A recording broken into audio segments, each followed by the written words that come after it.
Palpite do futebol para o dia 17/11/2021, quarta-feira. Seguimos com a programação dos jogos do Campeonato Brasileiro. Antes de começar a nossa sessão de palpites, gostaria de pedir para vocês se inscrever no canal, deixar o like e ativar as notificações para sempre receberem nossos conteúdos. Aproveite e compartilhe nossos vídeos com seus amigos que gostam de futebol. Muito boa sorte e vamos aos palpites. Nosso primeiro palpite para esse dia 17/11/2021 é o jogo entre América versus Atlético Goianiense.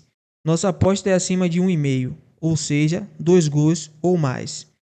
O América está sempre marcando seus gols. Nos últimos jogos, conseguiu furar as defesas adversárias em 4 jogos de 5 disputados. Foram 10 gols marcados nesses jogos. O Atlético Goianiense, por sua vez, não vem bem nos jogos recentes. Não marca há 4 jogos e tomou 8 gols nesses jogos. Perdeu 3 dos 4 jogos disputados. O nosso segundo palpite é o jogo entre Cuiabá versus Internacional. Nossa aposta é na vitória do Internacional. O Inter, apesar de um recorte recente nada animador, com 2 derrotas, 1 empate e 2 vitórias, o clube faz um campeonato consistente e ocupa a 7ª colocação e venceu o seu último jogo. Já o Cuiabá vem de 3 derrotas, 1 empate e 1 vitória, mas o seu campeonato é muito abaixo e ocupa a 13ª colocação. Por isso, acreditamos na vitória do Inter. Nosso próximo jogo é entre Santos versus Chapecoense. Apostamos na vitória do Santos. O Santos faz um campeonato de recuperação muito interessante.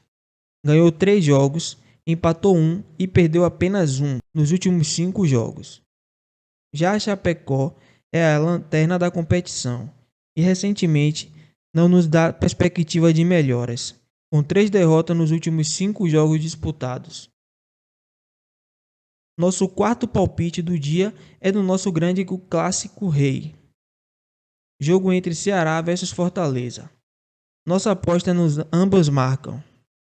Apesar do Fortaleza ter uma queda de rendimento no Campeonato Brasileiro muito grande, o time ainda ocupa uma posição no campeonato muito confortável.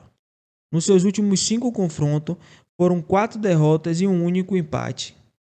Mas o seu desempenho contra o Ceará é um pouco mais animador, somando 2 vitórias, 2 empates e 1 derrota.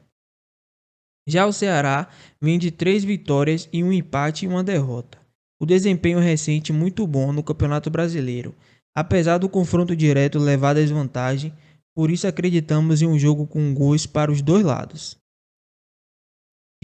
Juventude versus Fluminense, acreditamos em ambas marcam. O Juventude, apesar de estar na zona de rebaixamento, vem de 2 vitórias, 2 empates e 1 derrota. Um desempenho interessante, marcando 6 gols nesses jogos. Já o Fluminense vem de uma campanha mais sólida e no último jogo conseguiu uma grande vitória em cima do Palmeiras. Acreditamos em um jogo com gols para os dois lados. No próximo jogo, é mais um grande clássico do futebol brasileiro, é o jogo entre Palmeiras versus São Paulo. O Palmeiras vinha em uma sequência muito legal de vitórias que foi interrompida pelo Fluminense. O Verdão vinha de 6 vitórias consecutivas e sofreu uma derrota no último jogo. Foram 15 gols nesses 7 últimos jogos. Já o São Paulo vem de 2 derrotas, 2 vitórias e 1 empate, e sempre está marcando gol. Acreditamos em um jogo com gols para os dois lados. Nosso último palpite do dia é o confronto bastante popular: Flamengo versus Corinthians. Os clubes de maiores torcidas do país. Nossa aposta é um jogo acima de 1,5, ou seja, um jogo com 2 gols ou mais. O Flamengo vem de 3 vitórias e 2 empates, marcando em todos os jogos. Foram 13 gols em 5 jogos disputados. Já o Corinthians ganhou 3, empatou 1 e perdeu 1, e marcou 7 gols. Por isso acreditamos em um jogo com 2 gols ou mais. Boa sorte a todos nas apostas. Aproveita e segue o canal e compartilha o vídeo. Esses foram os palpites do futebol. Compartilhe o vídeo e muito boa sorte. Até a próxima.